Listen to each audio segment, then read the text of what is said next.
Muy buenos días. Les damos good morning. We welcome you to a new conversation cycle that connect from Transelec. We invite you to take a seat and silence your cell phones.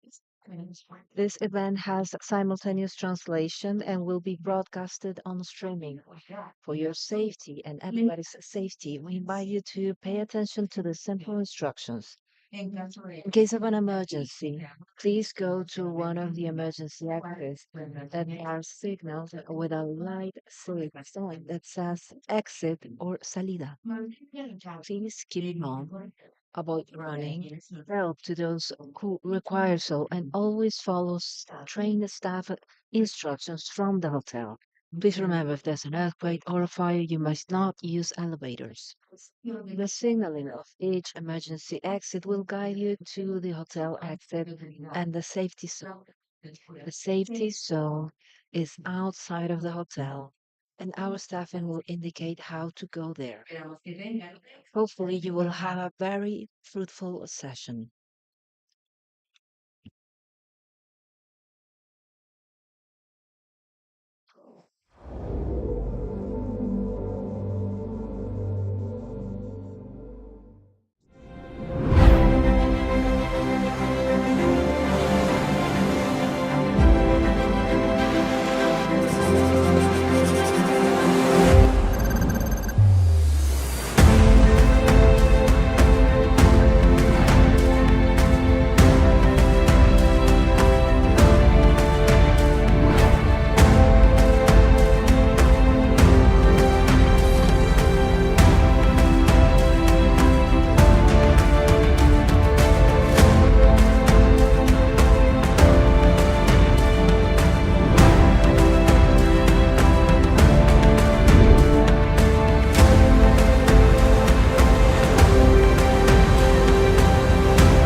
Hola, hola, ahí sí que sí. Hi, can you hear me? Great. How are you?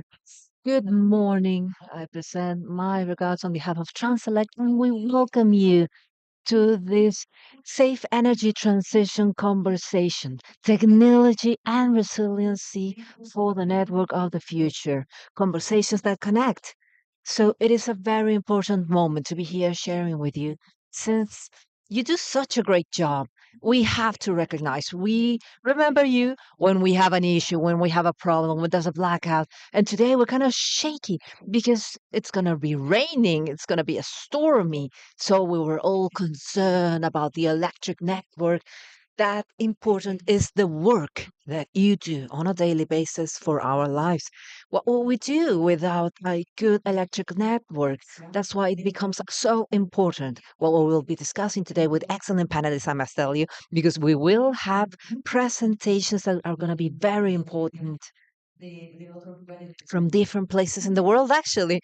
So thank you so much for those joining us. Here we have the camera this morning, face to face, of course, here in Santiago, but also everybody watching us on streaming. So the present authorities will present our regards with the Ministry of Energy, Jimena Rincon. Thank you so much, Ministry, for joining us.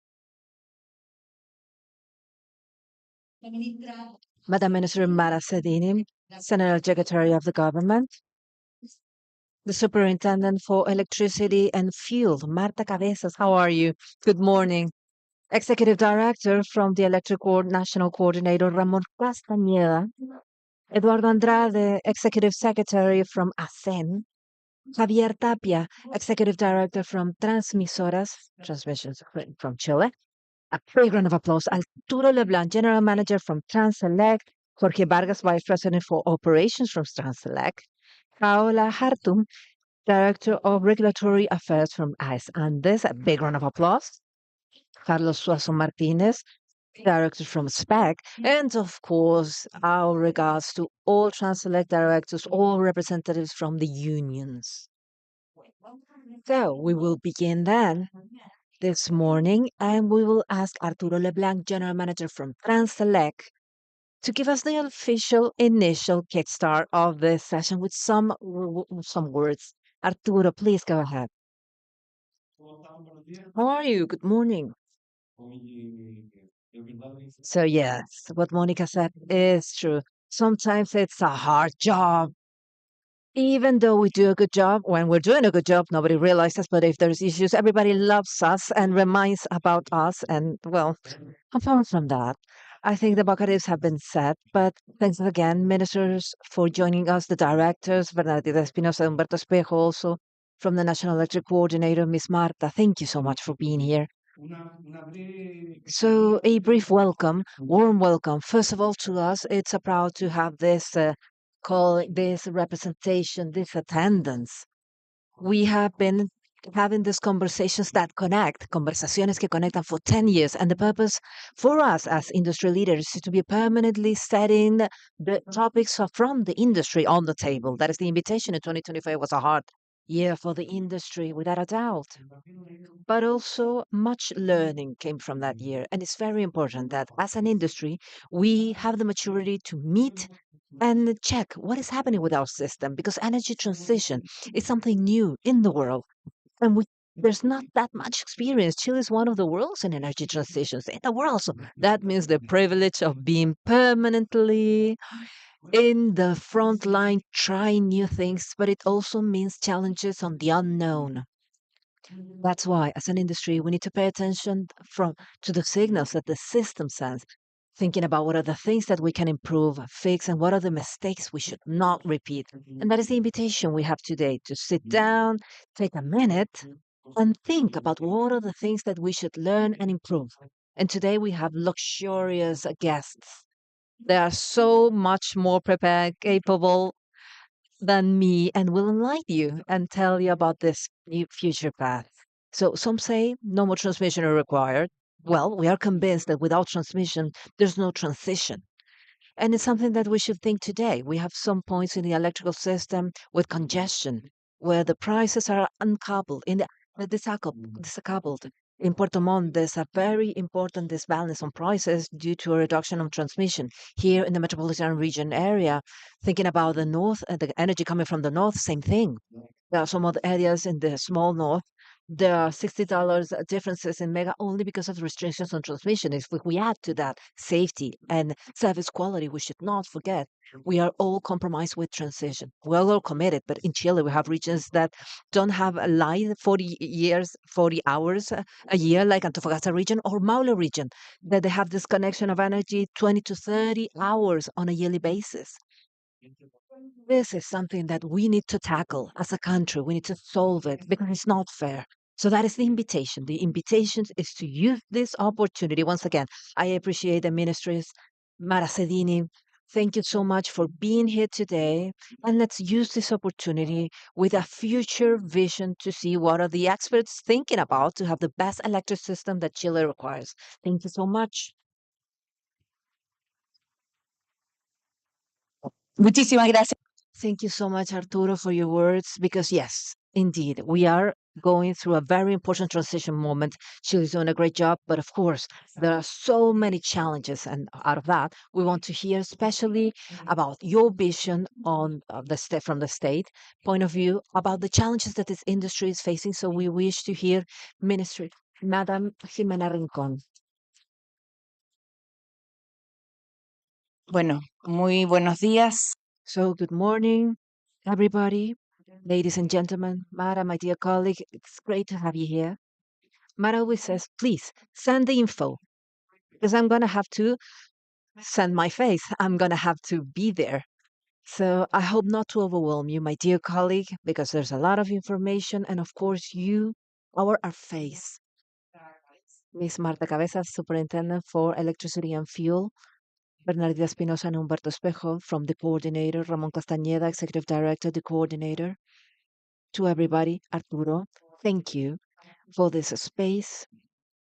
to have a conversation, this momentum that is so important for this specific sector. I want to thank you for the invitation, for allowing me to open up a conversation space, thinking about a topic that is central in our topic: health, safety, education, commerce. That all of that is not possible without energy. It is a fact. It is an objective, real fact. To achieve transition, energy transition that is clean, safe, in order, able to respond to the demands of the electrical system is, of course, a challenge we are all committed to in the sector.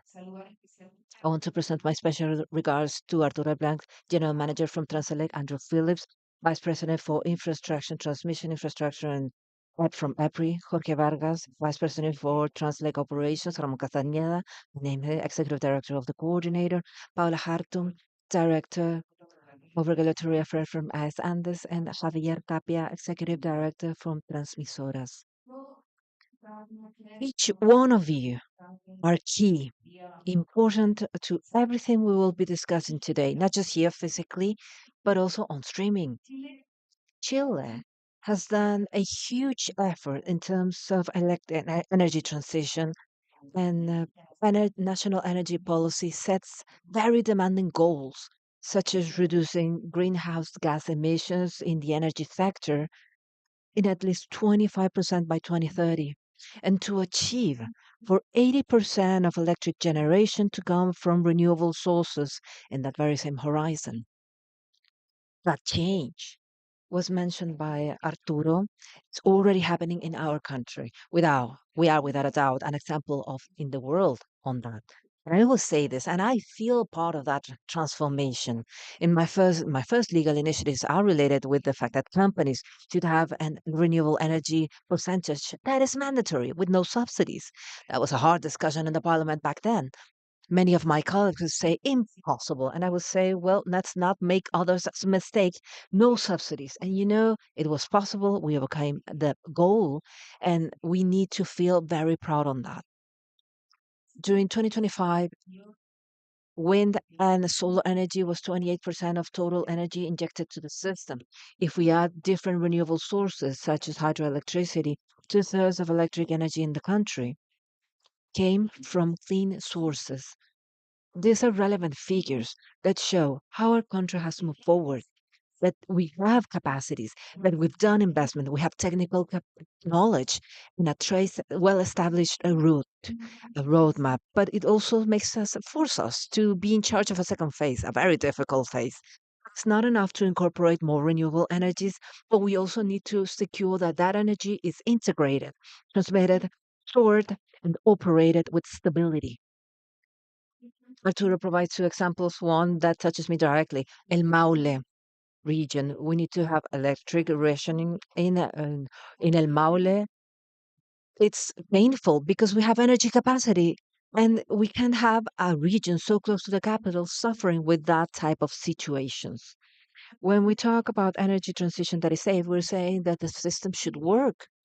We need to have continuous supply. The network should be able to respond to contingencies. Energy, clean energy we produce should effectively get to consumption centers and users, families, companies, SMEs, the industry can rely in quality and continuity of the supply. So it's a huge challenge. Renewable energy is key, fundamental for the future of our country. But the massive integration changes the way the system operates.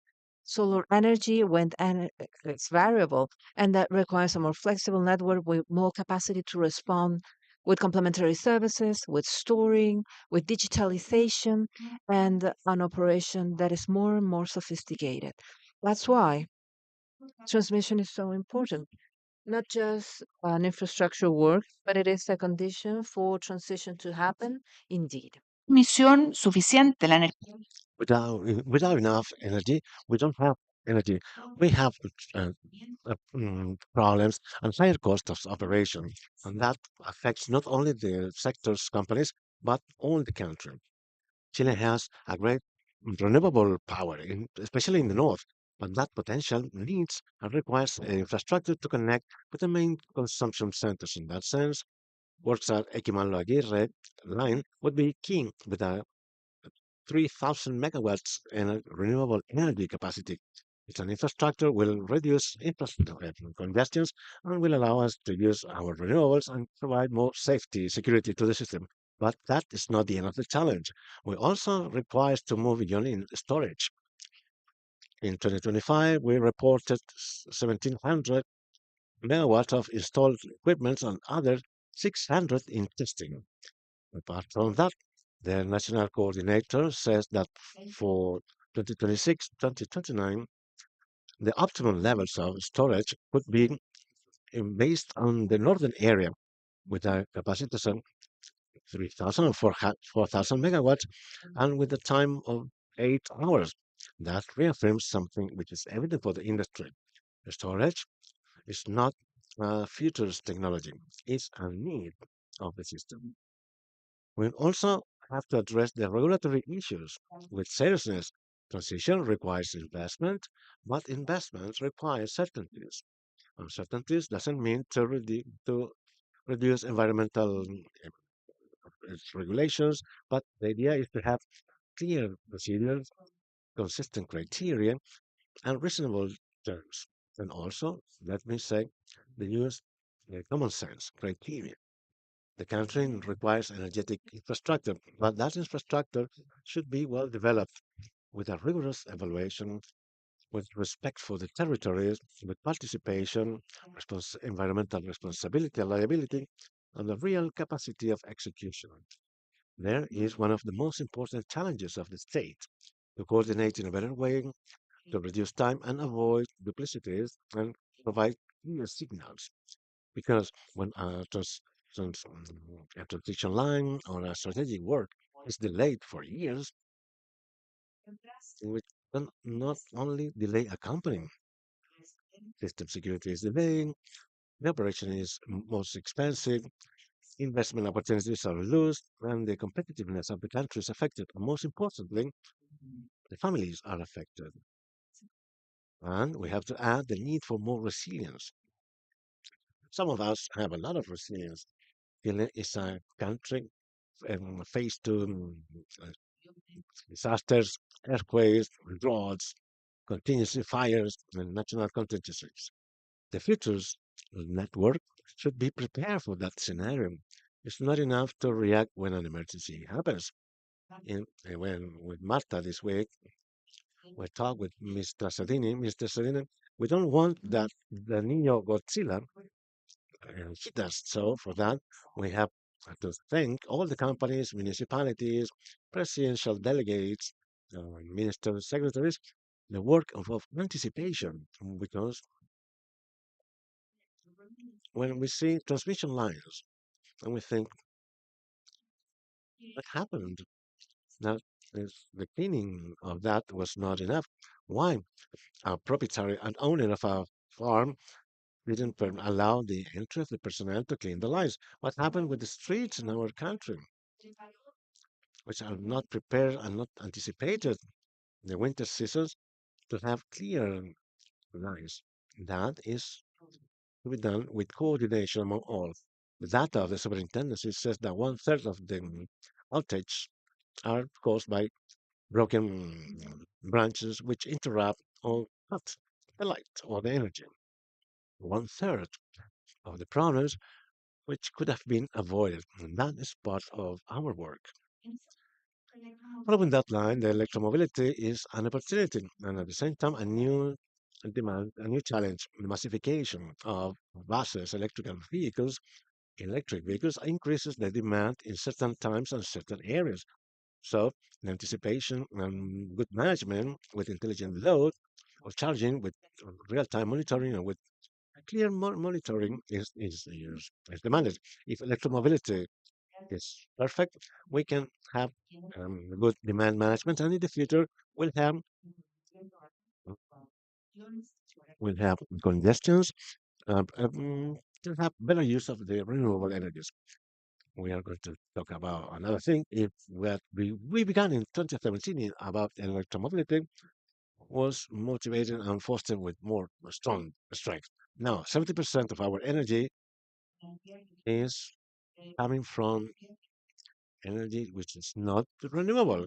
70%, half of that is diesel, and 50%, 70% is about transportation. And only the metropolitan region, it requires 70% buses in electricity, and Copiapó in the north, 100% of the buses are electric. In other cities of the country, 2% or nothing. If we could have acted harder, now that would be the other story. But nowadays, the problem of fuels is an opportunity for our country. I'd like to invite you to understand that this is a challenge to be assumed by all of us. We value that Transelec is fostering initiatives in the right direction, from transmission, storage, complementary services, and the advanced management of assets, and its participation in strategic works, as Okimelo Aguirre and Inyo Luanco. Security or safety, decarbonization are not enemies. They must go together. One transition without taking care of the system security is not enough. And energy security, which doesn't include decarbonization, is apart from all the challenges of our times. Energy is a basic condition for the development. Without energy, clear and sustainable, we don't have green mining, no massive electromobility, no modern industry, no digitalization, nor better quality for people. For that, this meeting is necessary and on time. It allows us to work, to talk with data, experience, and practical sense on the real challenges of the electric system, and with actors with different responsibilities but complementary. The state, the coordinator, and transmission companies, generators, specialists, and research centers. Chile has an enormous opportunity, but that opportunity is not going to be alone. We need the critical infrastructure to incorporate technology, strengthen resilience, and build trust in the public. And that is built and is communicated. And for that, all of us must have a common horizon. From the government, the order is clear. Clean all the problems present, accelerate all the permits which are stopped from simple interpretation of a criterion as we had in terms of domain titles with CONAF. Mr. Campos have used the juridical sense and common sense to solve the problem for years, unsolved, until being able to use for the force, because we have a lot of problems in the ministry. We believe that this is a task for all of us. If we don't do that, we cannot achieve something as simple as reduce the electricity bill. We have works in Los Rios region and Los Lagos region, years necessary needed infrastructure for those regions to have access to more fair in that electric energy. That depends on us. And we expect that all of us understand that we put problems to work, we're condemned the people to pay higher bills. From the Ministry of Energy, we're here to assume with responsibility, with urgency sense, and with availability to collaborative work to recover the trust and responsibility of our government. Thank you. Muchas gracias a las Thank you very much for the Energy Ministry, Jimena Rincon, where she doesn't talk about problems, but commitments. Now, we're going to introduce this conversation session. Now, you'll see a video to introduce the main topics of this conversation day. Energetic transition. La transición energética avanza en todo el mundo. En este proceso global de transformación tecnológica, económica y política, Chile comprometió que en 2030 el 80% de su generación sería renovable. A 4 años de este plazo, ya 2/3 de nuestra energía eléctrica viene de esas fuentes. Y este gran logro solo abre nuevos desafíos. ¿Cómo hacemos que esta transición sea segura?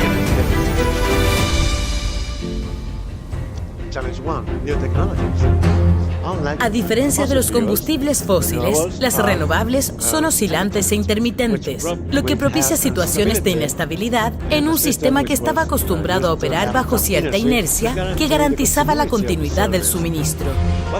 ¿Qué tecnologías pueden aportar estabilidad? En un escenario de fenómenos climáticos extremos frecuentes, la infraestructura de transmisión y de todo el sistema eléctrico está expuesta a mayor desgaste y fallas. ¿Cómo nos preparamos? La generación renovable ha avanzado tan rápido que parte de esa energía se pierde porque falta infraestructura de transmisión y de almacenamiento. ¿Podemos planificar un sistema que responda más rápidamente a estos cambios? El proyecto de ley marco de autorizaciones sectoriales busca agilizar la construcción de proyectos clave, eliminando cuellos de botella en la obtención de permisos ambientales sin descuidar los estándares de protección. ¿Cuánto ha avanzado esta iniciativa?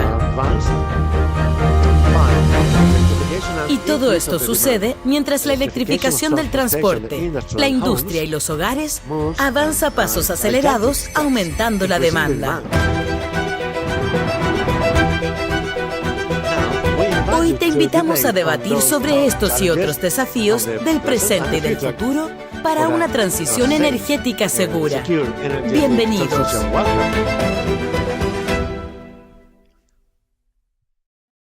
Well, that is the invitation of Transelec in this meeting. And now we have one of the most important points of this conversation because we want to talk with a very important people. We're going to make contact with Andrew Phillips, who is Vice President of Infrastructure of Electric Power Research Institute, who will be with us online. Andrew, buenos días a todos. Are you located right now? Yo estoy en Charlotte, Carolina del Norte, en Estados Unidos, en este momento, en mi oficina.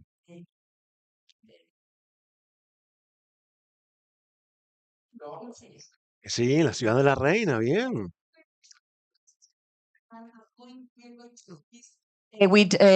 In Spanish, with translation for everybody to understand.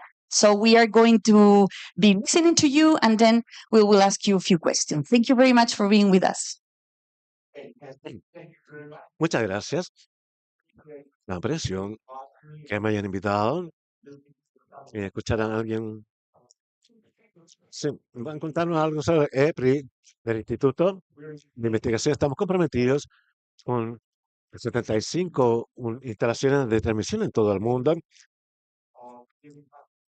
y ya han recibido nuestras guías y en 400 compañías también que pueden estar ser generación nuclear o de distribución. Vamos a contar un poco acerca de mí. Yo crecí en Sudáfrica, entonces al sur del Ecuador, como ustedes, en el sur, y volví a los Estados, salí hace 30 años en Estados Unidos trabajando en el área de las transmisiones. Hoy voy a compartir con ustedes algunas de las ideas que nosotros vemos para las instalaciones de todo el mundo que pueden seguir conversaciones con nosotros. De hecho, en 2 semanas vamos a estar en Europa con el ejecutivo de transmisión de todo el mundo, compartiendo los desafíos que ellos vislumbran y quizá podamos escuchar algunos nuevos. En el momento, ahora, esta década es una de enormes desafíos.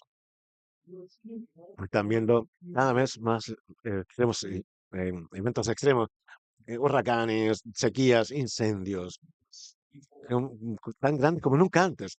Ahora, hechos que pasaban una vez cada 100 años, quizá ahora puede que sea uno cada 10 años. Estamos viendo un aumento en la integración de los renovables, de las renovables. Esta generación variable es difícil de integrar en primer momento y no están en la misma ubicación como la generación tradicional que hemos tenido por durante años. Y esto genera un desafío para la transmisión que integrar estos recursos. El transporte eléctrico está aumentando. La, la- bueno, las personas, las personas, las industrias que tienen que integrar cada vez más los vehículos eléctricos a grandes escalas, vehículos como camiones y también vehículos de la casa.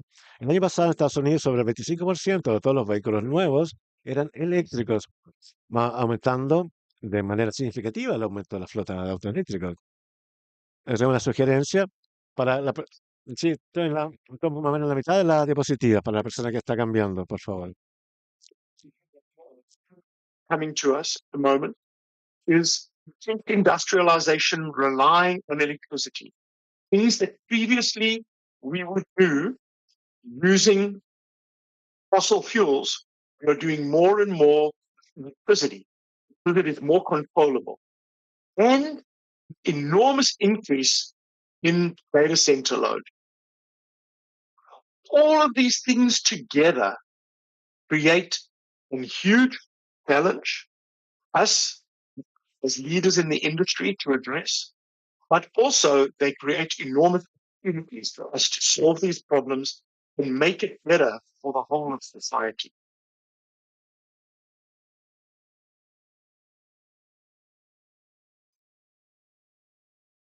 If we look across extreme events, these are events that we need to be resilient against as a transmission utility. In the United States, they have been increasing in value in terms of what the impact is on the economy. As you can see on my chart from 1980 to 2002, you can see the cost of these large events, be they hurricanes, fires, ice storms, have increased enormously. There are two reasons for this. The events are becoming more and more extreme. They are becoming stronger and more frequent. But also, society is becoming more and more reliant on electricity. Just as one example, today I am presenting virtually to you. It relies on communication, it requires electricity. My children are often studying virtually instead of going into college for every class. Some of those classes are virtual. We are more and more reliant on electricity than we have ever been before. And that means more reliant on the transmission. If we look at climate change, if we look at different scenarios into the future, if it's 1.5 degrees centigrade increase in sea temperature, or 2 degrees or 4 degrees, the models are showing that we will end up getting far more days that are more extreme, that will require more cooling. You will have times of greater drought that could result in wildfires.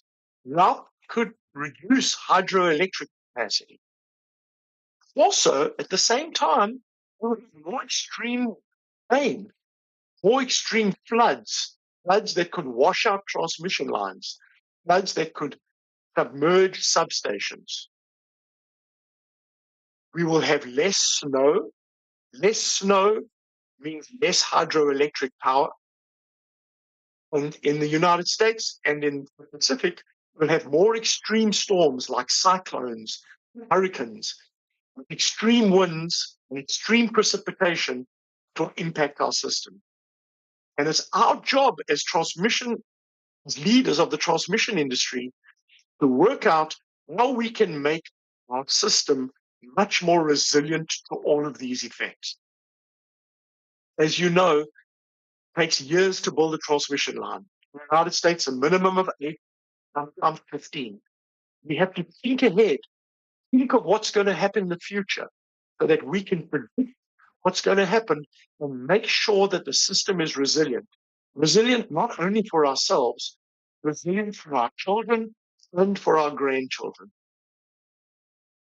If I look at South America and I look at the predictions for climate change, and I look at your specific region, few things are obvious in the reports. There will be larger droughts, and there will most probably be less snow and less ice to result in supporting hydroelectric generation. So I really, really encourage you and the whole industry to look closely, to look at these different scenarios for climate change, to work out not only how to make the system more reliable, to make the system more resilient, resilient to ice storms, resilient to wildfires, resilient to drought, resilient to all of the different things that could happen. And it's a really challenging thing to think about all of these extreme effects. Think about it from a probabilistic point of view to make sure that we've got adequacy of supply, the transmission system is robust to enable and withstand all of these events. We may not be able to harden the system, but it could take every event. We need to be able to make the system able to recover all of these events.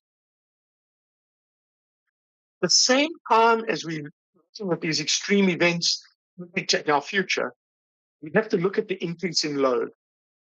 And one of the large increases in load in the United States, in about a decade of us having very flat load growth in the United States, maybe 1 or 2%, all of a sudden we are seeing a very large increase in load.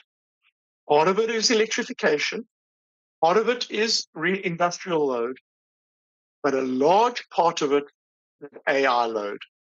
Data centers that are being built to provide all of the new compute capacity that we need for artificial intelligence. Every country in the world is going to be seeing artificial intelligence data center load growth. And this is a really important thing to be thinking about and planning for. AI is going to be one of the most important factors that impacts productivity of society in the future. All the predictions are right. To be a productive society, we have to embrace artificial intelligence, make sure that we are utilizing it to our full capability. That means the growth of local economies, growth of all state economies, and the growth of the world economy and the productivity. That means as a society, as we really, really need to make sure that we can provide power to these data centers that are planned for the future. If we look at the planned transmission capacity growth in just the United States alone, you will see an exponential increase in the amount of billions of dollars that will be spent on increasing the transmission capacity. This will be new transmission lines. It will mean new substations, converter stations. It is going to be reconductoring existing lines and doing voltage upgrades. But it's also going to mean putting in storage to help balance out the peaks and the loads so that we can provide reliable, resilient power, and affordable power to society. What are the key things that we see that are strategic issues that all utilities are dealing with? First, they are thinking about enhancing resilience and not thinking of just one thing, thinking of all of the things: wildfires, climate change, earthquakes, space weather, where we have increased DC currents due to solar flares on the sun, and physical security, where we have terrorists or maybe nation states attacking us from a cybersecurity point of view, physically impacting our transmission structures. We need to make sure that the system is resilient. It means it has to be harder, can resist these impacts, but it also needs to be able to recover faster. On harden against every event, we need to be able to recover quickly. We also, at the same time as being resilient, we need to increase the capacity of the existing system. And we cannot just be thinking of one option. We can't just be thinking of, we need to build a new transmission line. We need to think about, how do we increase the capacity of our existing transmission system? How do we convert existing lines to high voltage direct current to increase the capacity? How do we use ultra high voltage, such as 765 kV, instead of staying at 500 kV? Is that the right decision? Think of all of these options together as one package, not thinking of just one solution, not what we just used to. We need to think outside of the box.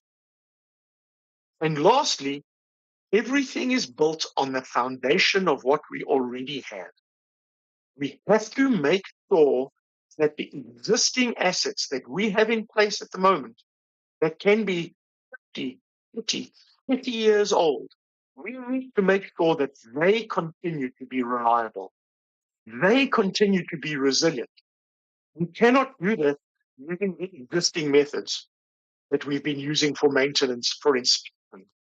We have to embrace new technology, UAVs, artificial intelligence, advanced monitoring, data analytics, to make better decisions about what assets are, what the age of those assets are, how reliable they are, and how do we do maintenance to improve their reliability and extend their life beyond what we used to.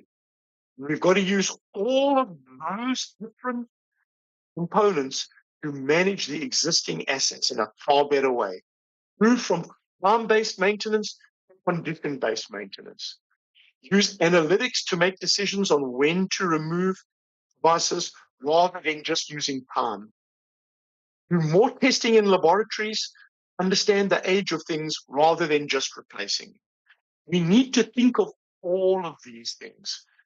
We've got to think about making the system more resilient, increasing the capacity, making sure the foundation of our existing assets is reliable and that we can extend its life. I want to leave you with one final thought. There's only two good times to plant an oak tree: 25 years ago or right now.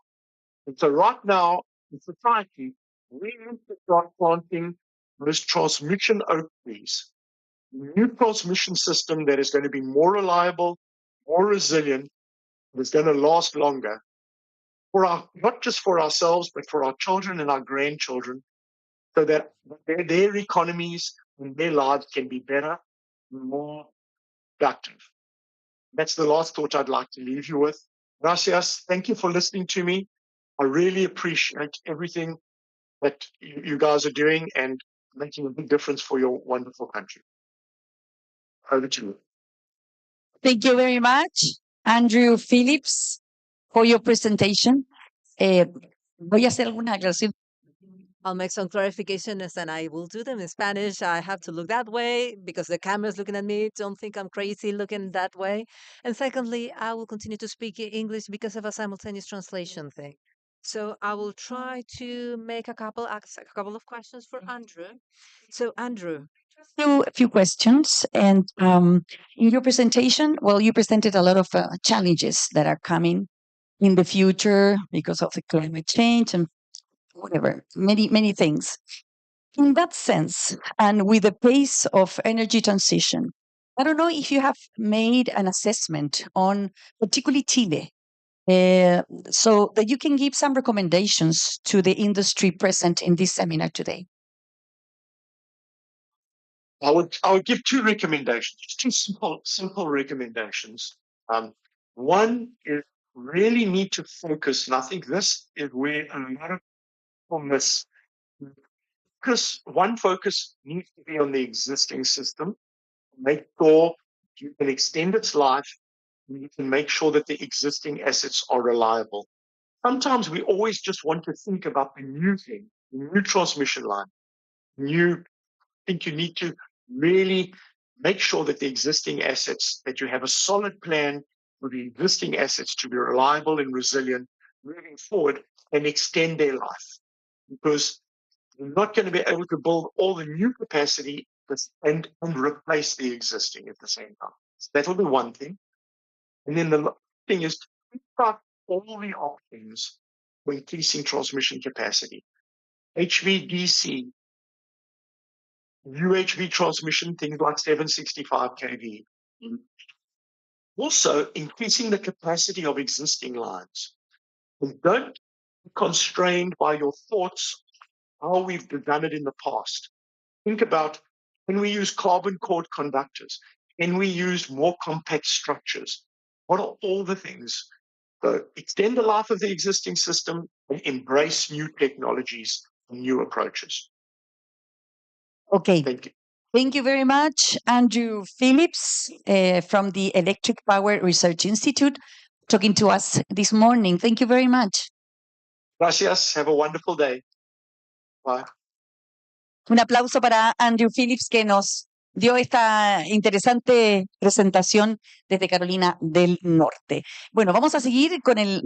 So we'll continue with the rest of our conversation this morning. So I will invite to climb the stage our guests with whom we will be speaking in order to make a zoom on all the inputs we've received this morning, thinking about our reality. Or in concrete terms, I will invite to come to the stage Jorge Vargas, Vice President for Transelec's operations. A big round of applause. Also, Ramon Castañeda, Executive Director from the Electric National Coordinator. Paola Carton, Director of Regulatory Affairs from AES Andes. Carlos Suazo Martinez, Executive Director from the consultant SPEC. And Javier Tapia, Executive Director from Transmisoras from Chile.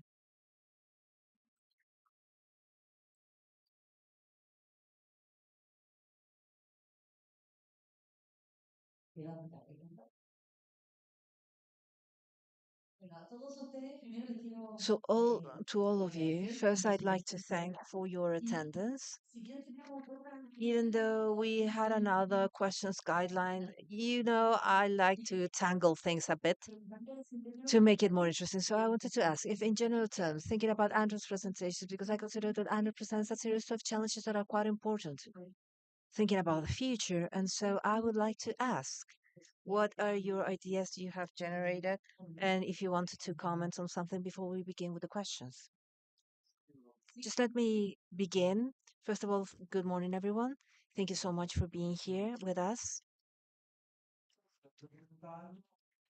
What Andrew presented, I think we've seen it for quite a while. When this boom of energy transition started so fast and how to adopt in the world, I'm not just speaking about Chile. Chile is probably one of the countries, maybe one of the most successful countries in energy transition on a global basis, but it sets some elements which I believe are extremely important to highlight, meaning how we adapt in this transition to keep current assets operating safely with service continuity and resilience, thinking about the different challenges. It's not easy. You have the tend to forget about what we have and just to incorporate new elements. But the exercise is exactly that.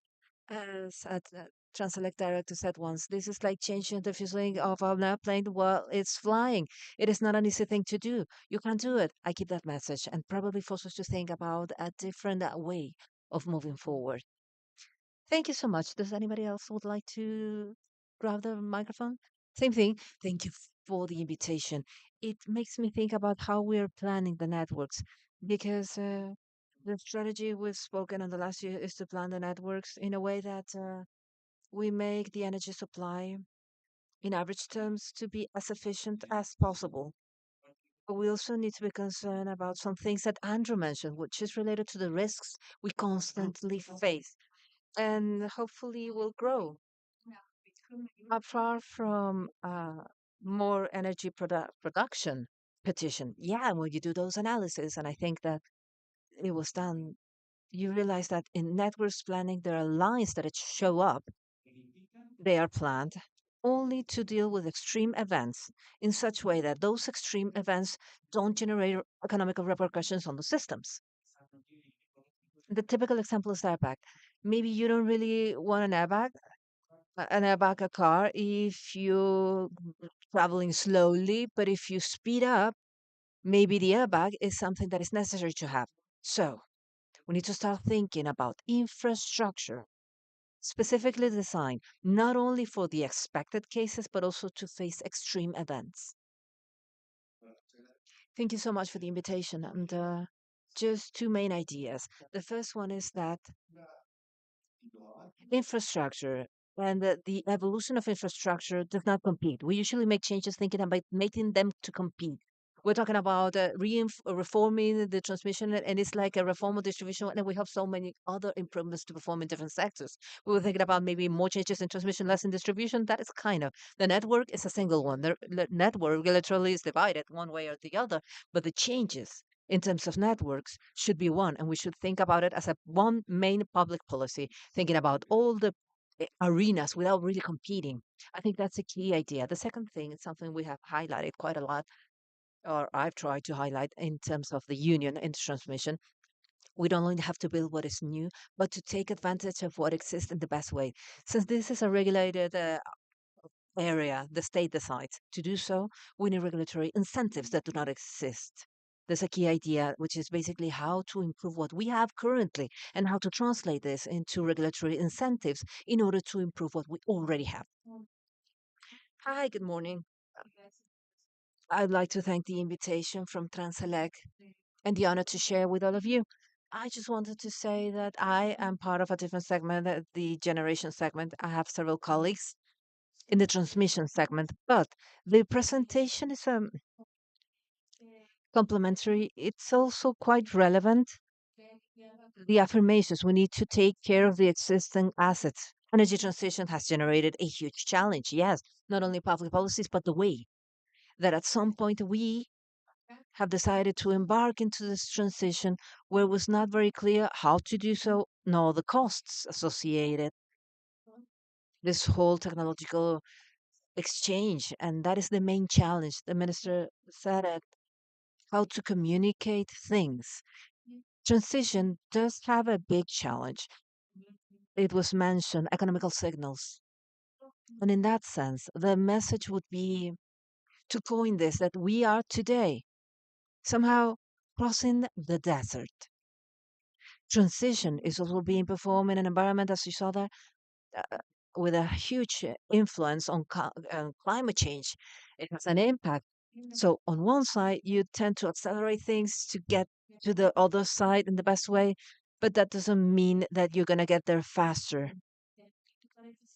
So, we need to cross the desert, but in a smart way. So, this doesn't imply another cost on citizenship. And we need to think about everything we already have. He mentioned about the existing assets, take care of them. Yes, that also applies for the worlds of the segment on the generation, where, yes, it is true. All the new renewable park is growing strongly. There is a thermal park, there is a hydroelectric park, already existing parks that we must take care of for them to supply these safety assets that will help us to get to a park, a system that is highly renewable. Before we continue with the conversation, I'd like to tell everyone I forgot we have a QR code for you to participate by sending your questions. And we'll try by the end of the conversation to talk about this conversation so you can participate. Since it was mentioned, everything related with the regulatory framework, we will begin with the questions since we have Ramon Castañeda here, Executive Director from the National Electric Coordinator. Ramon, to know a little bit more of that. Are the technical rules, the current technical rules that were just published now, are they getting first on time? And if there are operation issues that have not been solved with that tool, are those the proper tools? What will be your assessment on that? I thank you, Monica, and thank you for the invitation to Transelec's team. On Andrew's presentation, I think that I felt like Chilean, like highly identified, like, wow, you're talking about earthquakes, extreme climate events, and also from the point of view of systems eva- evolvement. As Mr. Arturo said, this is a reality that has happened in Chile at a huge speed, maybe only comparable with other very few places in the world. So, yes, that makes us to participate from this event makes us have this feeling that it's being quite timely, very appropriate to the timing. So, thinking about the opportunity, well, yes, it's always a challenge. You wonder, you ask questions, and well, I'd like to speak about two very concrete examples that I think that show that the work is being done. I've been a month in this position, so things that have happened last year and that are happening throughout this year.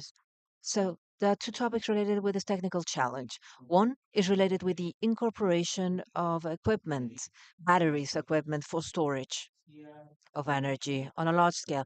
That's something that not long ago was just something, a novelty, something whoa. But now it's a reality, an important reality. And next year, with growth perspective that are quite meaningful.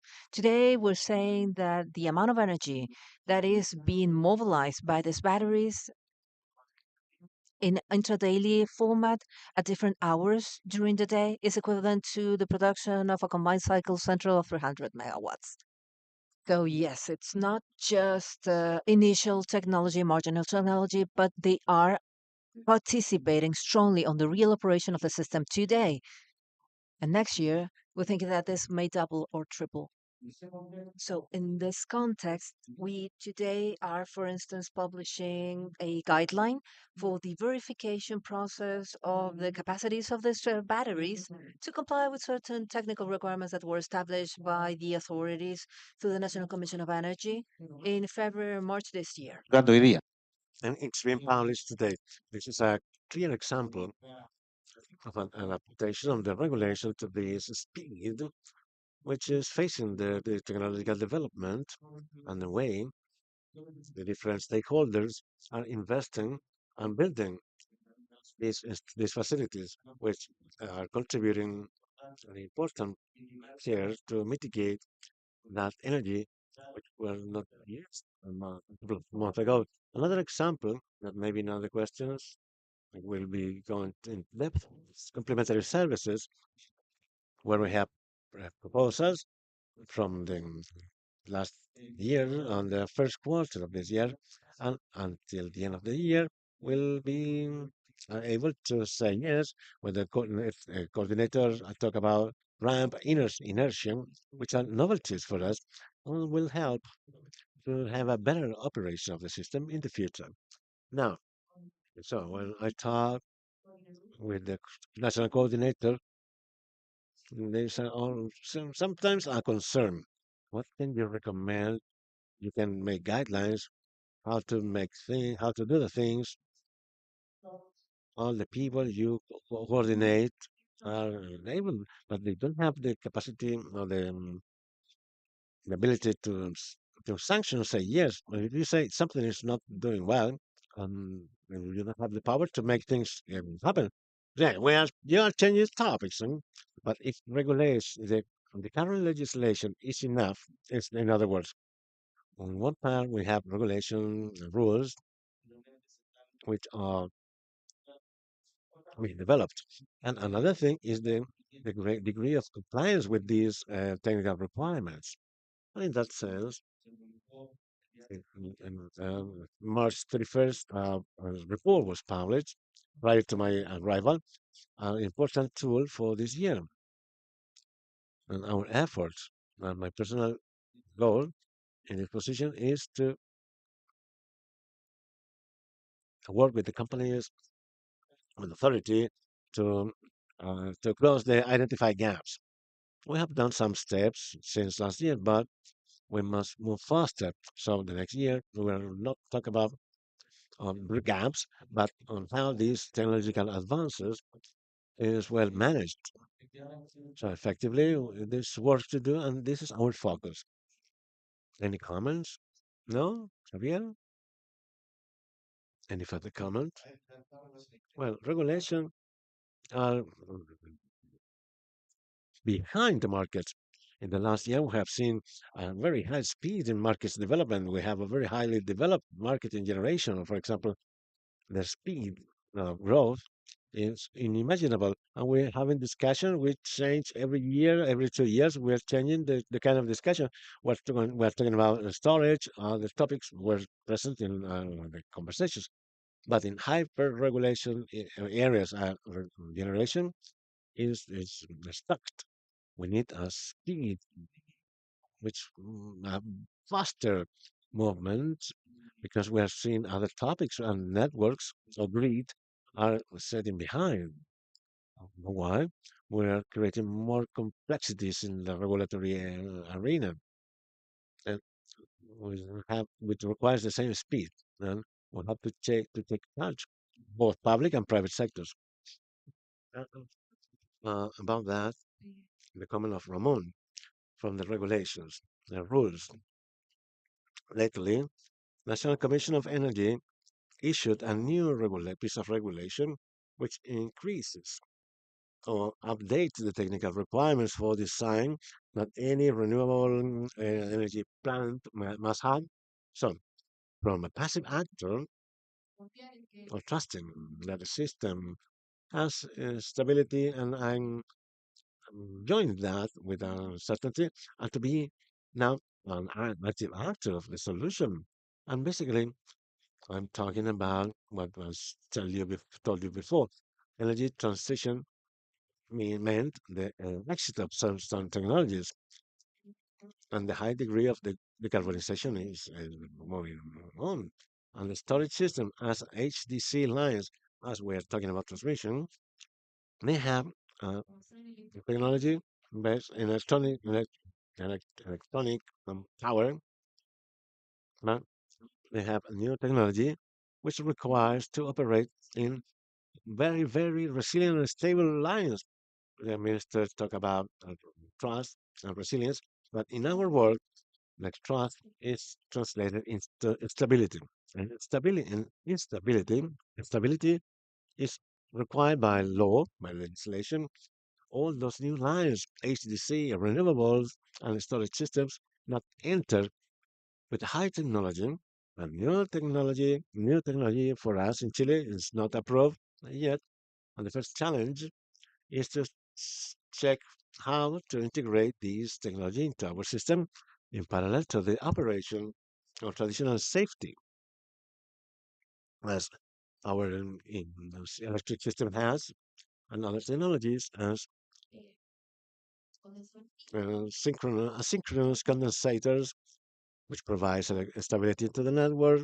So, because we requires a lot of stability to operate this great amount of electronic power, which is within the infrastructure of renewable parks and storage systems and the HDC lines. So, the piece of law there is addressing that. It could be done in the past years, but now is the time. But unfortunately, we take charge of one part from now on, but we have the challenge. Well, Ramon has had the challenge to operate this. And those who, without that technology and that cannot be able to adapt to those new requirements of design by cost, and maybe they operate in the system, um, they would provide safety or stability issues, but with a mix, which allows to cross the desert. I like that expression, to cross the desert. Carlos,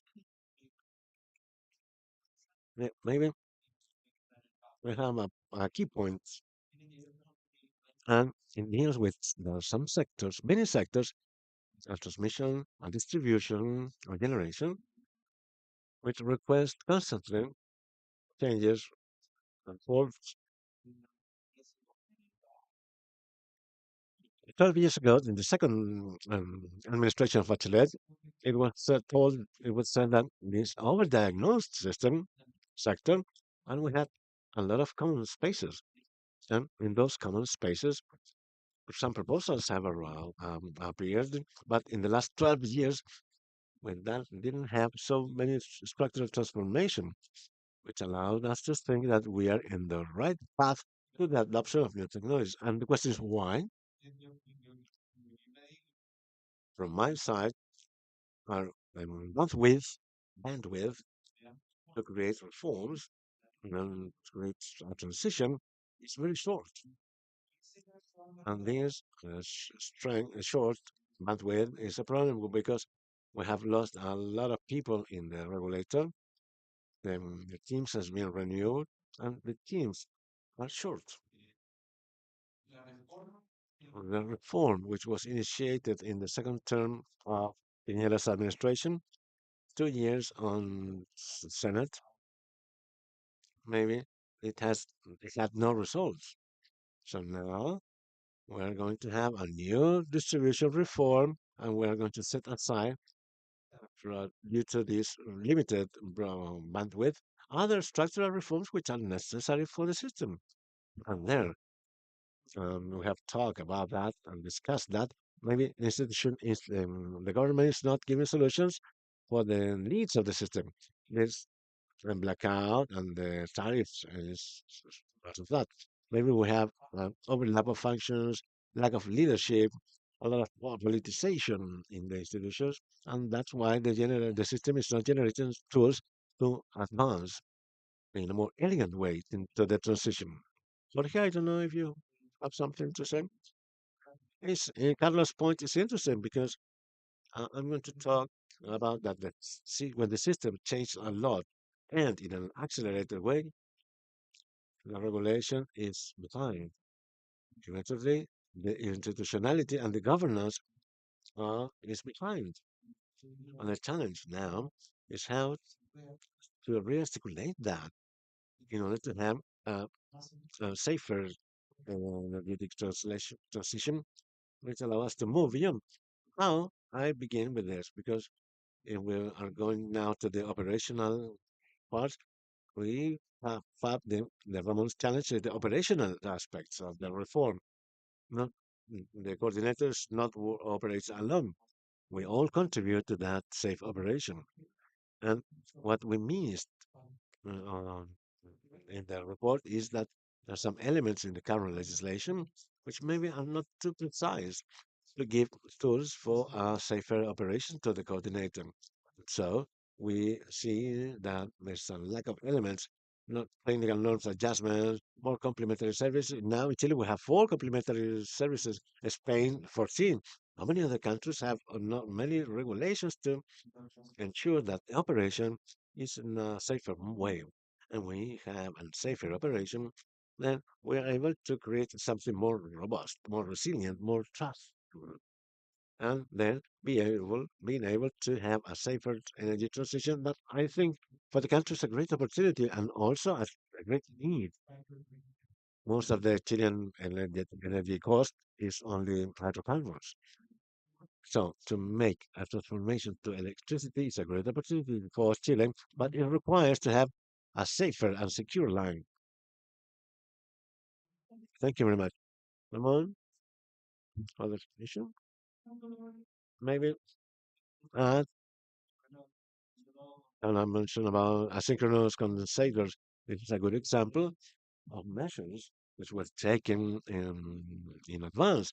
Now we are building some of those facilities which will provide this inertia which are going to be losing as we are adding electronic power. And now by 2027, we'll have some of these facilities working. I think it's a concrete example. And the coordinator has a role in fostering that, boosting that technology. So challenges there at present, but also concrete solutions which are being implemented. Now we're going to talk about another topic. I have a question for the audience. It's not addressed to anyone in special, but from the point of view of investors, uh, we have to regulation to asset because we will have different climate change scenario, different than 20 years ago, and Can we consider the intrinsic so include that into the intrinsic dangers of the area?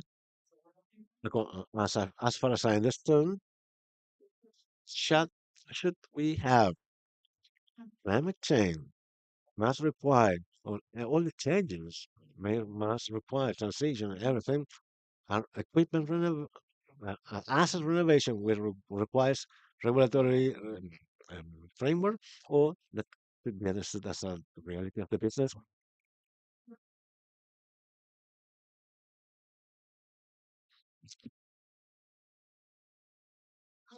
Uh, I must think, well, economic signals. I think it's important that we have economic signals. It's important to there's exchange of all technologies because we're having new technologies and we require economic signals to have another technology and to replace the old technology. A a concrete case is what's happening in Chile. We have a boom of storage systems, hybridization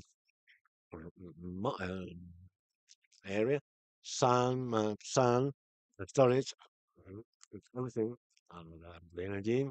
It's not at zero price, and at night it's injected, and they use thermal technology. But this displacement of these technical, thermal and hydraulic, in some way disappears all the attributes of safety that I told you before. So it's important to have a market, a price signal, which motivates that in a operation time and operation 100% of renewables, or we have a price and incentive. So someone is interested in to provide the service, and then they can provide the service with the new technology, reforming in a modality. Maybe it's not of the design, but service provision. Uh, it's not present in the regulation, or maybe through the installation of synchronous condensators, or by means of the operation of some thermal plants which are efficient, coal, gas. Today, we are using diesel to cover inertia at night. This is a problem. So you're saying that to have companies available to provide things, the idea is to be paid for that? Yes. In Chile, we have an energy market, power, robustness. You're going to have all the megas requires to supply the demand in the critical hours, but also complementary services is another point. Complementary services is must take charge of a technological problem. For example, uh, when the oldest technologies disappear, we have safety attributes which are lost. And maybe something which was not very clear at the beginning of decarbonization when we signed the agreements, many discussions in Chilean Congress about closing all the thermal stations by 2030, but no one understood back in time because that was very new for all of us. No one understood that the operation of electronic power requires some level of robustness, inertia, or short circuits, etc., and that will disappear with the closing or with the exit of these technologies. And this is our work. And for that, we require price signals. That price signal will attract investors and they will call for a bid, the coordinator, National Commission of Energy, I don't know. Someone will provide those services. But that is not going to happen overnight. We have a term to be organized to see when this new service will be present with new technologies. And in the meantime, again, use the current, the present, the existing issues. Uh, I like to compliment because the coordinator has done proposals on complementary services and maybe written a link with the question. Those proposals, it is defined that the way to remunerate those complementary services is based on the availability of those equipments to provide the service. Because So, as it was mentioned, is the variability of the system, the climate change. We're talking about situations which we cannot prevent. It's a service, and sometimes will be required, but you don't know when or which amount. So this is the traditional way to put the price as insurance. By the fact of having that capacity to deliver to the system, you have a price. And maybe when it is used, an additional fee based on the amount of energy which was provided. This conceptual idea is reflected in the proposals which I've done recently, and maybe as in the following month we'll have we'll see the consolidation that on a change in the regulations. Yeah, I have the idea that many of those topics we see them from the operational point of view, which is right, of course, but it has an infrastructure area which cannot be set aside. Things like Paola says, how do we use diesel machines when it's not we are not intended to use diesel machines? But the problem we have in zone transmission, which is a lack of infrastructure. This doesn't have to do with infrastructure, but the transmission which came to the city. And now we're solving that through distribution because we're using as a diesel engine to the small McDonald of the city. So the resilience problem is always seen to solve in that area as an operational issue, but it's an important infrastructure problem, and that's a topic. And combining that with the topic we were talking before, we don't need too many regulations to solve that by law.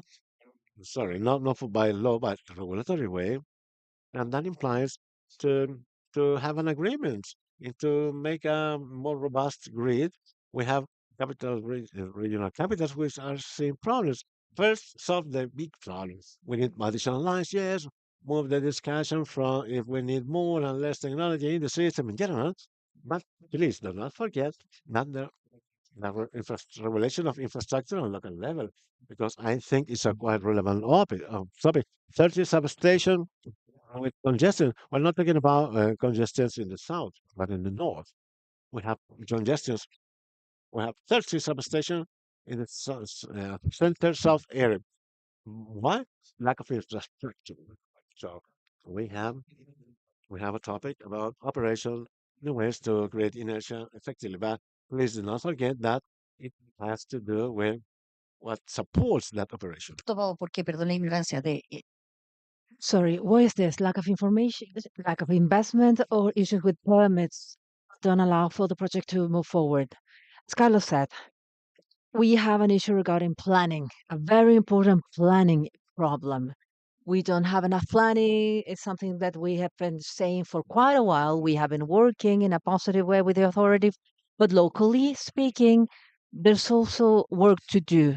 Strong work with a bit more strength. We are losing strength, even in Santiago's zone, where obviously the ring is something we were used to having robustness. We are losing this robustness because we are not providing the importance locally. We are somehow in this main conversation with the large technologies, and in reality, here the local conversation is basically it's always it's as important. I wanted to react regarding safety, maybe to add up a little bit on Paola's topic. Safety is not just dealt with market signals, but also planning with norms, with operational criteria that the coordinator may take in order to operate this in a safer way. Let's not forget that 2 or 3 years ago, we were bottled on our discussion whether we needed to bid or not 2 gigas on storage. So, in order to face eventual issues that the system may have, so what was done is that we changed a market rule. Maybe it was a bit too much, but we changed that market rule. That market rule brought new investments in the systems that are being materialized, and we're going to have about 7 gigas of storage by the end of this year. Each one of you have your own solutions. The biggest deployment of networks, of course, improves systems safety, price signals coming from the system that appeals new investment, meaning more liquidity, will also generate for the sector agents to invest in the solutions and the system to operate in a safer way. Regulatory, normative, the bid forming law also aims to the same, and operational criteria that aims to the same. There are legal arenas that have not been approached. The blackout is an example of that. The network must operate with MN laws 1 and MNO2 criteria if this takes us to a blackout. At least from my interpretation, it's something that is not that clear. Of course, there are different opinions regarding that, but we also need to work on that sense. Jorge, it connects to what Carlos said.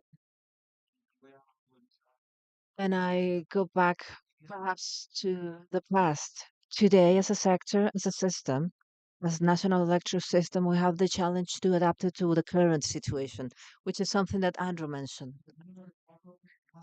And also to add assets, more transmission, to avoid congestion, to make a more resilient system. But that in the regulation doesn't change so fast. The operation conditions are not that instant, this change. Therefore, we need to take what we have today and adapt it. The question is, as we add new assets and we replace or perfect what we currently have, how the system becomes a more robust system. I'll give you an example. To have the North project that we are securing as a Transelec, it is a project that provides robustness to the North sector.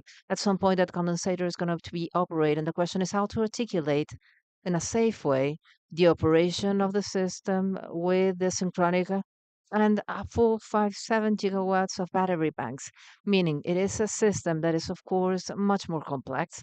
And that is much more complex system that forces those who participate from the operation of the network to also articulate ourselves in a different way.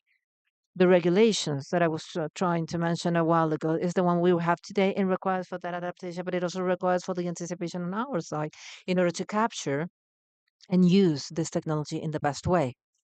Since you are talking about that, Jorge, I wanted to ask, due to the blackout, yeah, you talk about the blackout. What are the concrete changes that Transelec has performed to avoid or to be better prepared? I don't know if you can actually avoid it. Well, we made a very deep analysis in Transelec. It's not just for Chile. 6 months ago, 7 months ago, we had a visit. We are enrolled in an international study for assets management with Oros, an European group that provides an opportunity to do great benchmark on European companies from Asia, also other areas in the world. And it was a conversation in the Chilean blackout. It was a conversation topic, but also quite connected to this, we have the Iberic Peninsula blackout. One of the things we learned on this journey that we've been going through for 6, 7 months in Europe is that the phenomena are quite similar. It is a change, a technological change in the accelerated energy matrix, and in some cases, not with robustness elements in the system. I'm talking about lack of condensators, lack of stabilization methods, or lack of inertia in the network. The same phenomena we went in 25F, the Iberic Peninsula went through this in Spain, maybe deeper in Spain than Portugal. They have different routes in order to allow renewable energies. So, based on that, we basically separate this into two things. First, what's immediate? Better preparation for the operators, incorporation of more technologies, divided, multiplied, divided to respond in a timely fashion. But today we are also diving in the sensibilization of all of our satellites, all the transformation we have, the 185 transformers we have, and we have some improve. We are incorporating real-time sensoring. We have a monitoring center. We monitor it permanently to know about the status. Today, the need to observe the network is much higher. In order to secure that observability of the network allows us to anticipate to phenomena like this. In the Iberic Peninsula, they did have signals on possible blackouts from before they had oscillations that provided signals. Same thing in Chile, we also have some signals. A corridor with 390 megawatts of transference had elements that would display a certain, that might be a concern. We keep the same transfer standards on the zone, but today we're a bit better prepared. We have observability network elements that allows us to do that. So in summary, as Transelec, we have incorporated quick wins, which is better immediate preparation, but some other structural elements that are not only based on the Chilean experience, but also based on the European experience. Same question extended for the rest of the panel. From your side of things, makes about the blackout, I'm thinking about the capacity we have to react. Because in 2019, the defense plan was published. There was a study on the defense plans against extreme contingencies such as the one that originated the blackout. In 2020, the plan was designed. 2025, we realized that part of the plan that was designed, meaning 6 years later, still was not completely implemented. According to what I know, in 2027, the plan that was designed in 2020 should be fully implemented. Now we have on the road a work HBT. It is not 2,000 megas of transference, but 3,000 transference megawatts with a system that is completely different to 2030, for 2030. So how do we move forward on the defense plans? So if any extreme contingency happens, like the one that happened in February last year, doesn't cause issues, problems such as the blackout we had. We need to move forward. We need to think about the future. If it takes us 7 years that the defense plan is going to be completely 100% fully implemented, maybe we should have started to work years ago in the update of that plan and the measurements that connect to having an effective plan. So when these mega lines enter to operation. So the other thing is the issue related to demand.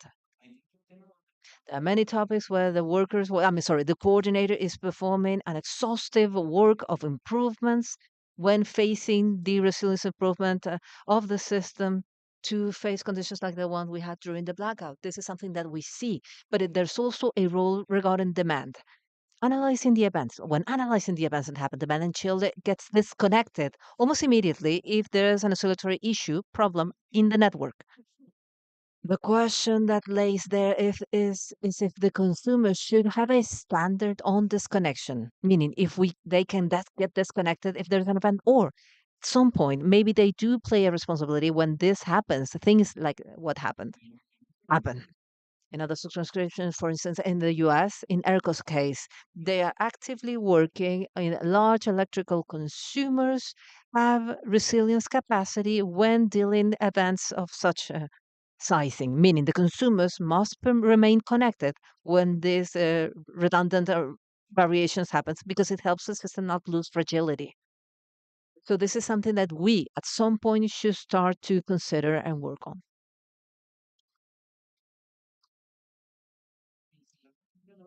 The same line related to what Carlos said, and this is something that we mentioned before. I think we still have technical standards which are not homogeneous, meaning it is not sustainable having relevant infrastructure, a relevant part of the capacity we have in the system has different demands on frequency or tension control, parts that are not visible for the coordinator. There's an important job of standards homogenization. That's one thing.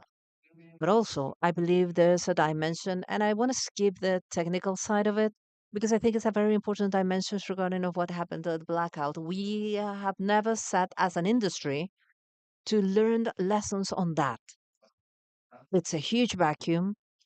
It's a void we have from the political side. We never had a chance with the political authorities, an opportunity to sit down and say, okay, those were the issues. This is what happened. This is the future. A huge job has been done on behalf of the companies. They have worked quite a lot in trying to improve all the aspects that failed. The coordinator has done a huge job. In the process, there was no reflection performed. No reflection. No of the political reflection thinking this is the path, the future path, this is what we're going to be doing. We didn't have that opportunity. And it's an important thing, an issue that we have to put on the table. There's a management that is not related to the technical side. It is a political management, which did not happen back then. Maybe there's an opportunity. I don't know. There's a calling. Maybe there's a great opportunity to do this now, beyond the very important that works from the technical side, the companies and the coordinator is doing. Okay, so there's a question leaded to Javier and Ramon. It says, get technologies have not been mentioned. The grid enhancing technologies that might delay or eliminate the capacity to build new lines. What is the opinion from Javier and Ramon?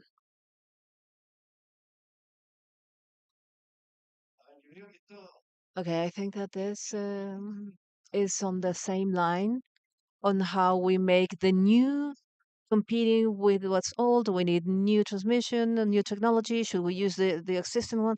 Today, we don't have regulatory incentives, basically, to implement this type of technologies.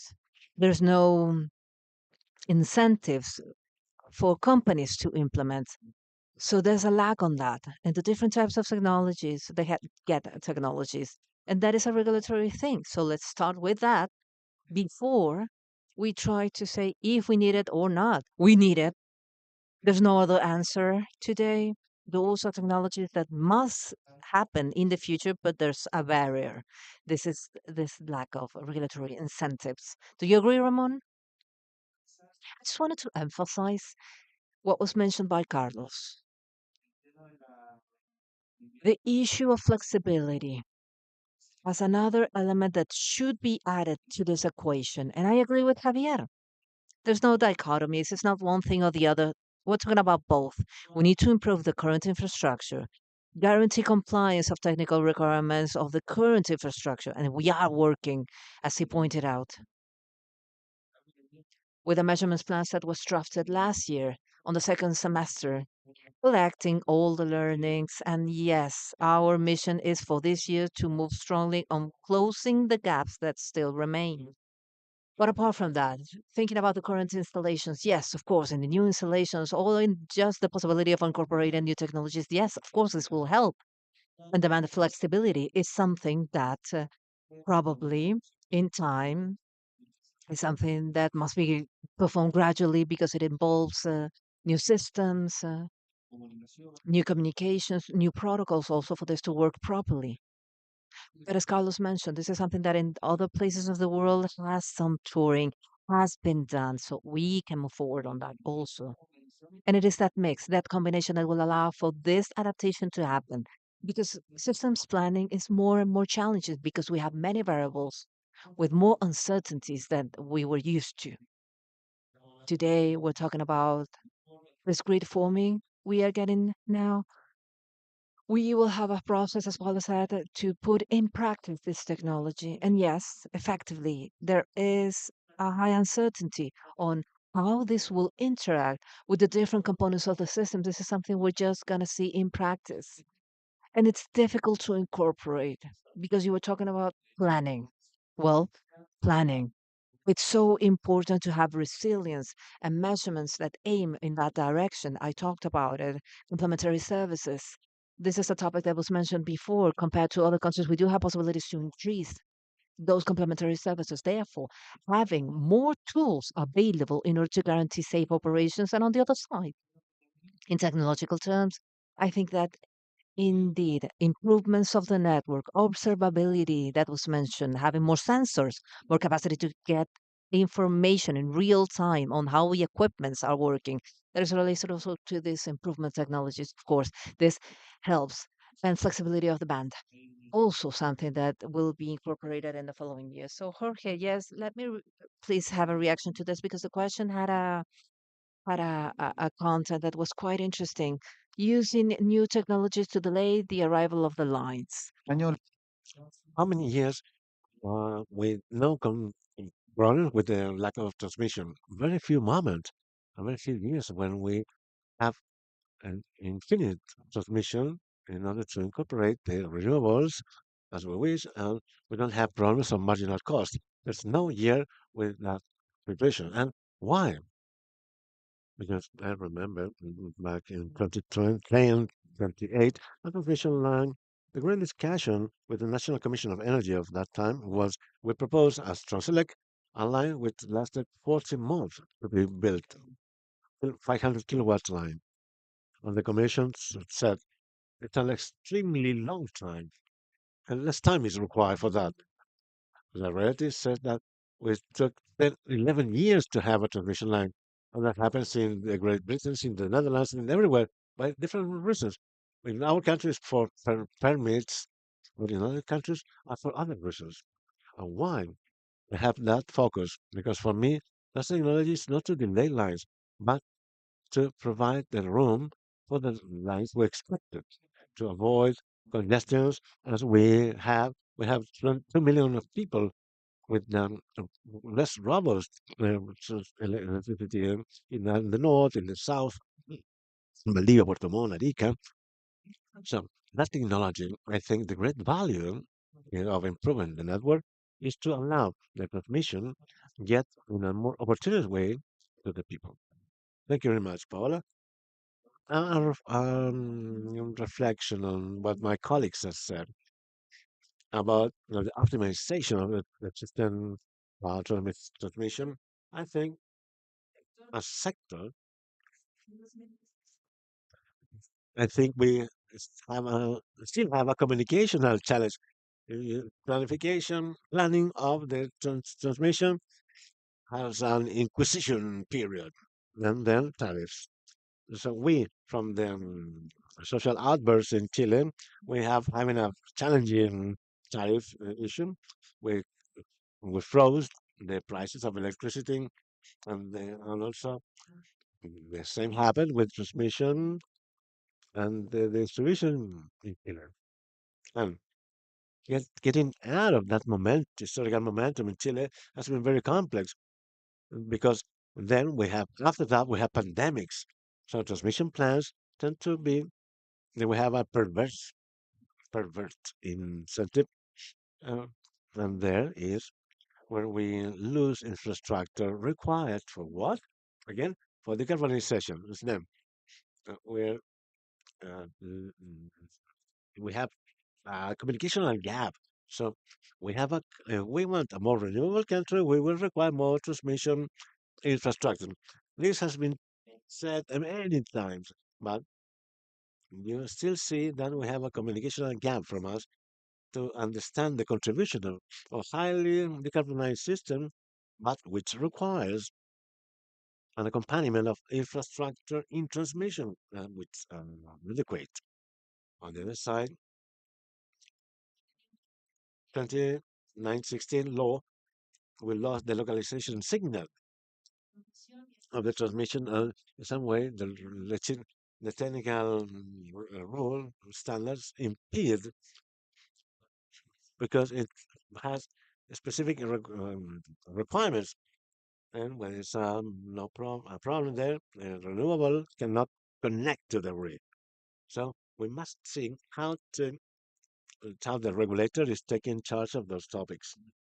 I think this is a lack of communication. The organization must be accompanied by uh, an adequate transmission system, and we have to communicate how that it's translated into the tariff, and the user will see the benefit, and also other signals will impede the connection of too much renewable energy when there's no transmission in the grid. Was my reflection. So we have 6 minutes. 6 minutes. It is to end at 11 o'clock. Last question. A small final takeaways to close this conversation. You said that in regulation is low, reactive. Where's the opportunity window for the next 12, 18 months? What reforms should be prioritized in this administration? Well, the window is the following the 2 years. And as I said before, we have a limited bandwidth to make legislation approvals.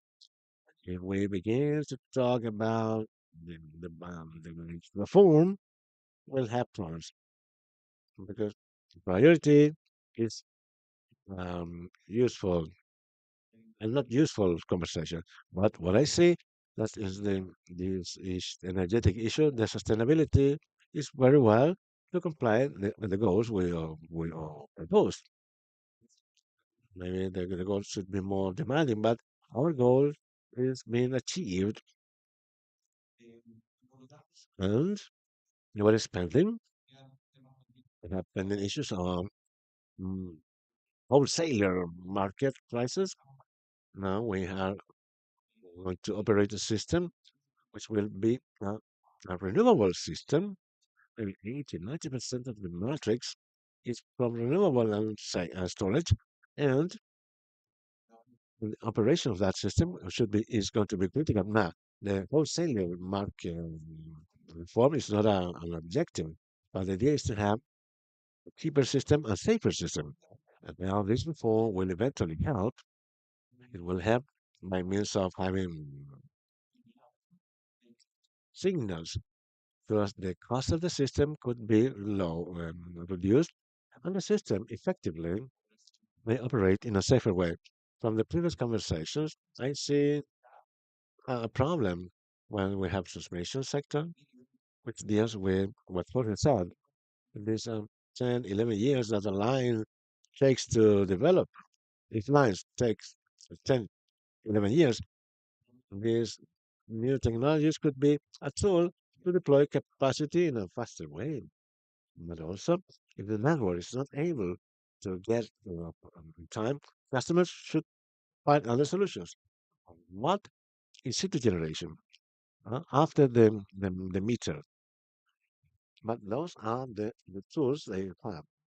If consumers start to disconnect from the grid or the network, maybe part of the consumption is being given by their own energy. Um, they said that the line should be paid for less consumers. And what will happen? Then we'll put the pressure on prices, and the prices will be higher. So we are on that discussion now. Thank you very much. Final remarks? Well, we are in a complex condition of the system's operation, not now, but for the following years. I think we have many challenges and also many opportunities. The blackouts were shown us if if we don't react well, we may have faced the risk of have a new event of the same kind. So I think the call, at least what we see when we are applying for ourselves, is to change models, internal models on how we're operating and managing the assets and multiple transitions. And we're seeing at the world level, and in our cases, the change of energy matrix, the change of technology, the incorporation of HDC, synchronous, and everything. This is a very fast escape forces us to be more agile. I think this kind of conversations should be more frequent, but also with more concrete actions, as Javier said, from the state, from the institutionality, from all the stakeholders, and and move beyond in a better way, in a safer and more robust way. Well, as our final remarks, I would like to make a recognition of the coordinator team. There are more than 400 people who are highly committed with the mission we have with this facing to face these challenges with a lot of learnings, of course, from the previous year, but with high energy. I tell you, we're publishing a guideline, a complementary services proposal. We propose facing the transmission challenge uh, a series of improvements which was done in the bidding processes so to speed up the works development. We have a huge works, more than $3 million, $1,000 million involved, biddings for more than $500 million for this year. So these are from the 2016 change, and that has been initiative of the team I have the honor to be the leader of them. So we're working hard with a great technical skills. We must go beyond and succeed. So, taking the Javier and Ramon words, after blackout, based on those technological challenges, we have to work as a sector in a more articulated way. We have seen the lessons learned in order to check if we all learn at the same and no take their own and isolated decisions. That it's not enough to move beyond to anywhere. So undoubtedly, we have to move to work trying to find solutions of a very, very short time to get this horizon. We have 2030, 32, 35, and be more a lot of be more creative but effective. What we are going to do in the following years to be cost efficient because we're facing difficult years of testing new technologies, which is incorporated in the new legislation based on the problem is not to translate that into tariff because many infrastructure requires and services required for decarbonization will demand. So the idea is to generate a very articulated strategy as a sector when we all move to one direction. Javier, we have the need to double the capacity of transmission from here to 2040. Inter-American Development Bank says that to double the transmission capacity implies good technology with regulatory incentive, build new facilities at the same time. We require $500 million or $350 million. We have an important gap of $150,000.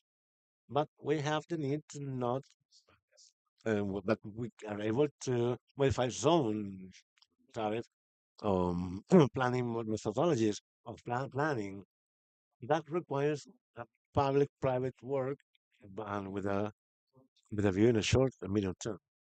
And I think that this is the opportunity we have to take now, and also not only the sector but the government to work at the speed a market requires, a market which is being developed at a very high speed.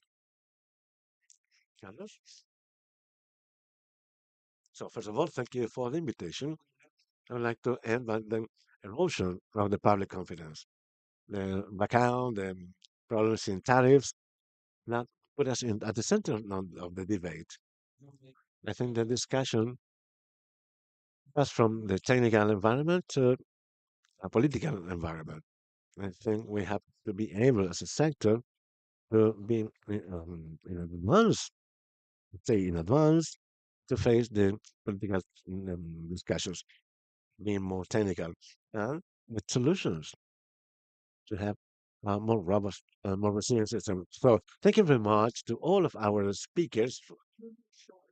Me, as I consider, I congratulate myself to being here and knowing that you are working a lot and hard to face all the challenges. And I see that we are quite committed to find solutions or to find what happened last year because it was a huge move for the economy and we as a citizens. So thank you very much. And we close down this conversation, energetic transition, safe, resilient for the network of the future. We'd like to thank all the people from streaming and to all of the attendants we are present here to Rich Hotel this morning. Thank you very much. Good morning.